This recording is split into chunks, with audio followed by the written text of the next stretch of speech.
Good morning students. Today in this video we will study about the variation of conductance and various conductivities with dilution and Colroth's law. Okay. So let's start.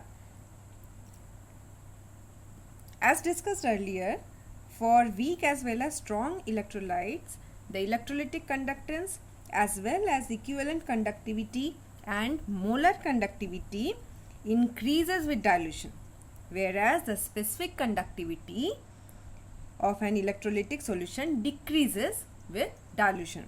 Why is it so? Because the conductance of the solution is due to presence of ions in the solution. Greater the number of ions, greater is the conductance. On dilution, more ions are produced in the solution. So, conductance should also increase on dilution. Okay. Now, specific conductivity of an electrolyte falls with dilution because the number of current carrying particles, that is ions, present per centimeter cube.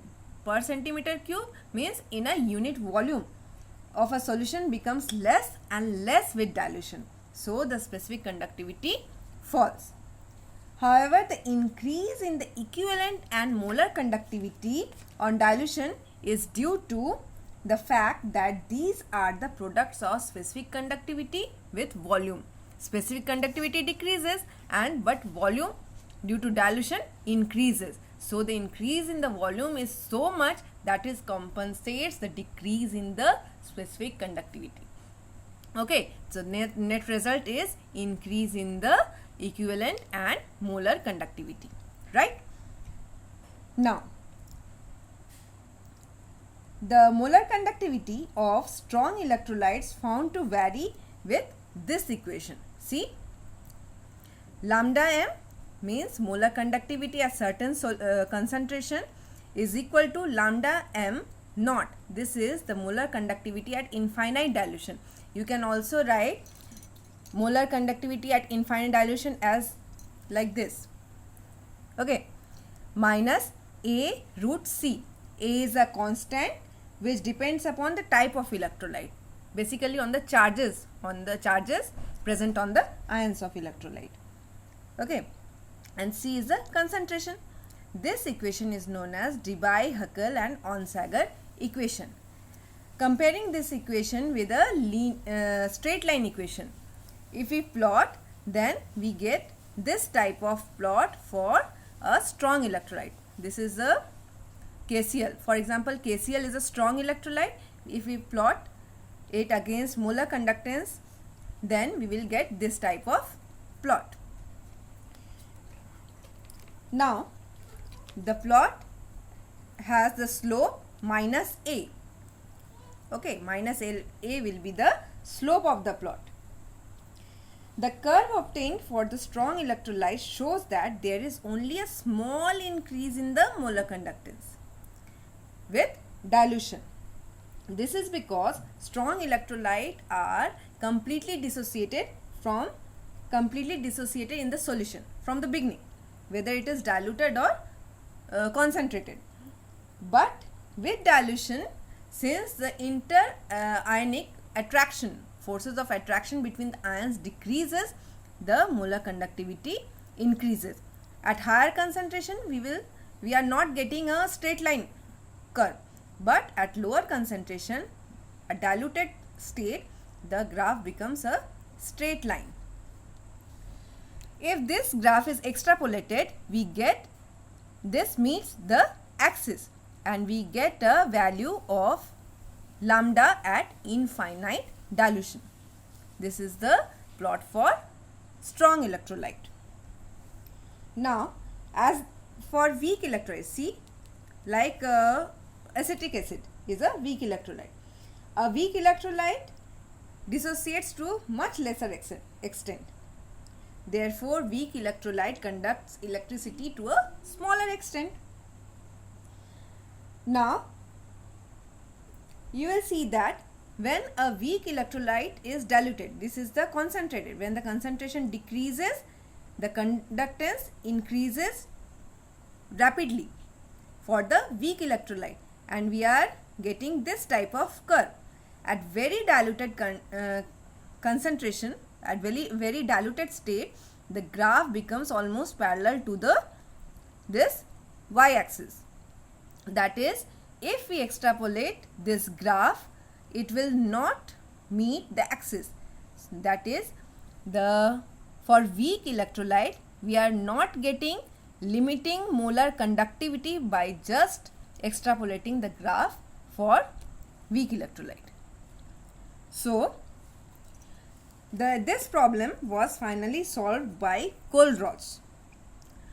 Kohlrausch observed that when he took difference between the infinite molar conductivities of two electrolytes having one ion in common, suppose potassium bromide, sodium bromide.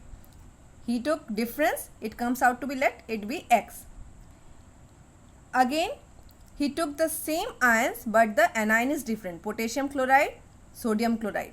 Okay, again he took difference and it again come out to be X.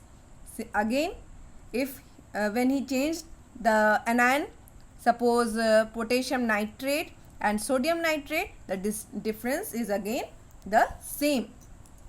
So he concluded that to limiting molar conductivity, each ion makes a definite contribution. Okay, so irrespective of their nature of the other ion of the electrolyte. So thus the difference are coming out to be same. So the limiting molar conductivity of the electrolyte is the sum of limiting molar conductivities of individual ion present in the electrolyte. For example, lambda m at infinite dilution of AB. Suppose AB is the electrolyte, is the summation of limiting molar conductivity of cation plus limiting molar conductivity of anion. Suppose in formula A ion is present, X number of A ion is present and Y number of B ion is present, then limiting molar conductivity of this electrolyte will be X into limiting molar conductivity of cation plus Y into limiting molar conductivity of anion. This is the statement of Kohlrausch's law. In terms of equivalent conductivities, lambda m equivalent will be equal to lambda infinity at infinite dilution of cation plus molar conductivity at infinite dilution of a anion. For example, equivalent conductivity of BaCl2, you can write lambda naught Ba2 plus 2 into lambda naught Cl minus. Also you can write half lambda naught Ba2 plus lambda naught Cl minus. Now there are certain applications of Kohlrausch's law. For example, we are not getting lambda at infinite dilution of weak electrolytes, but using Kohlrausch's law we can calculate the lambda infinity of weak electrolytes. Take the example of acetic acid. Lambda infinity of acetic acid will be equal to its limiting molar conductance of individual ions, that is lambda naught CH3COO minus and lambda naught H plus. To get the limiting molar conductivities of these ions, we can use strong electrolytes. For example, using molar conductance of KCl, CH3COOK, potassium acetate and HCl. These are the strong electrolytes whose molar conductivity or equivalent conductivity can be obtained from graph. We can use this to calculate the lambda naught for this weak electrolyte. Let us see how. Using Kohlrausch's law, we can write for KCl as lambda naught K plus lambda naught Cl minus. Similarly, for CH3COOK, we can write that K lambda naught K plus plus lambda naught CH3 COO. Okay. And for HCl we can write lambda naught H plus plus lambda naught Cl minus. Now to get the limiting molar conductivity of acetic acid, to get these ions, we will add those molar conductance of those electrolyte that contains these ions. For example, this potassium acetate, we will add this and HCl, because from HCl we are getting H plus. Okay, and we will subtract KCl because we don't want the molar conductance of K plus and Cl minus ion.